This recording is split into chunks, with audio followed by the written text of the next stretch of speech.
Assalamualaikum warahmatullahi wabarakatuh. Perkenalkan, nama saya Alvan Hoirul Wildan dari Prodi Informatika Fakultas Teknik dan Ilmu Komputer Universitas Pancasakti Tegal.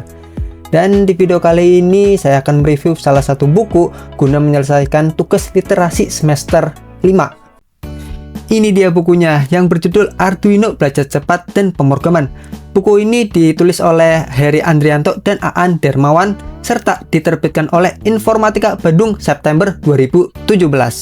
Nah, kira-kira apa sih yang dibahas dalam buku ini? Jadi, buku ini memperkenalkan kita mengenai salah satu controller yang terkenal di seluruh dunia, yaitu Arduino. Bukan cuma controller doang, melainkan juga kita belajar beberapa elektronika, salah satunya kayak dioda, resistor, dan lain sebagainya. Jadi buku ini sangat cocok banget buat kalian bagi pemula yang pengen belajar salah satu controller, yaitu Arduino. Nah, Arduino sendiri aslinya jenisnya banyak. Nah, yang salah satu terkenal yaitu Arduino Uno. Nah, salah satu seperti ini nih, ini perangkat aslinya. Nah, kan sama tuh. Nah, Arduino ini sendiri dia sifatnya open source ya. Jadi kita bisa menciptakan suatu hal IoT ya dengan alat sekecil ini. Walaupun memang masih banyak kekurangan ketimbang controller-controller baru yang sekarang ini udah lumayan merajalela ya. Jadi saya akan bahas sedikit mengenai Arduino ini langsung ke perangkatnya berdasarkan apa yang ada di buku ini. Walaupun sih sama aja sih yang ada di internet atau yang di lainnya. Nah, Arduino ini sendiri kita kan lihat tuh ada banyak pin, lalu ada banyak soket.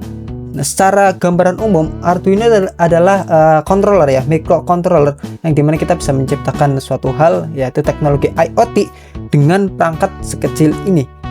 Ya walaupun zaman sekarang ada beberapa perangkat yang lebih kecil lagi dari Arduino sih. Nah, secara umum Arduino itu dibagi menjadi tiga bagian, yang dimana bagian pertama adalah bagian digital, pin digital yang di atas biasanya untuk masuk ke sensor sebagai input atau output. Setelah itu ada power sebagai daya buat si sensornya, ataupun analog nih, ada analog juga. Analog fungsinya biasanya untuk output sih, jadi hasil proses dari si sensor dia akan masuk ke Arduino. Setelah itu hasil keluarannya itu biasanya masuk ke pin analog. Nah, setelah itu di sini ada tombol reset yang merah. Tuh, ada tombol reset, dan ini adalah soket, namanya kalau biasanya aku manggilnya sih soket printer ya. Setelah itu ada soket power 12 volt ini.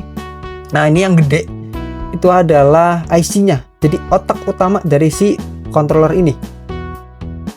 Nah, kenapa ini sebenarnya masih banyak lagi sih jenis controller sekarang. Bahkan ada yang versi cloningannya dari si Arduino Uno. Biasanya kalau yang asli nih, ini bisa lihat di belakangnya ini ada double tip rupanya. Nah, kalau Arduino biasanya ini tulisan Arduino, dan di sini ada tulisan Made in Italy. Di sini kelihatan nggak tuh? Kelihatan nggak? Wah, kurang kelihatan ya. Oke dah.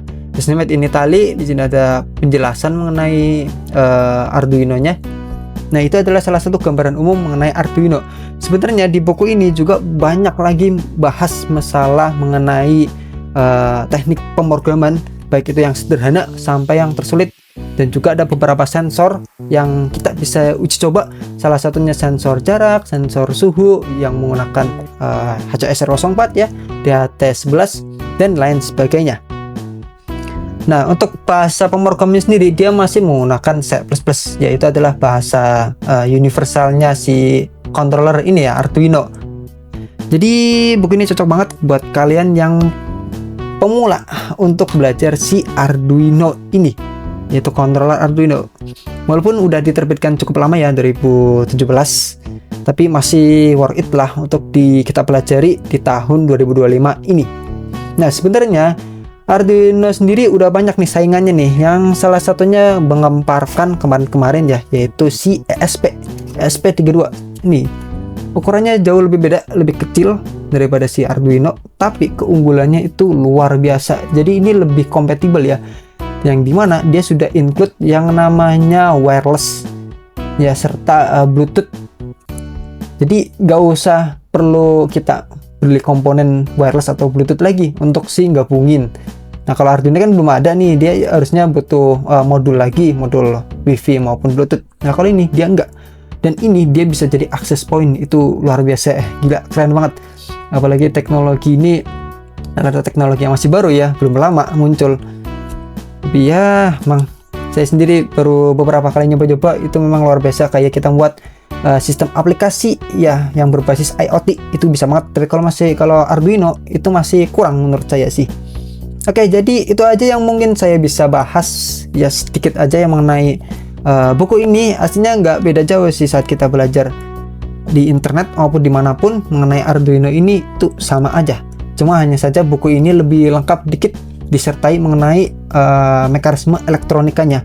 Nah, itu saja pembahasan dari saya mengenai buku ini. Semoga bermanfaat. Assalamualaikum warahmatullahi wabarakatuh.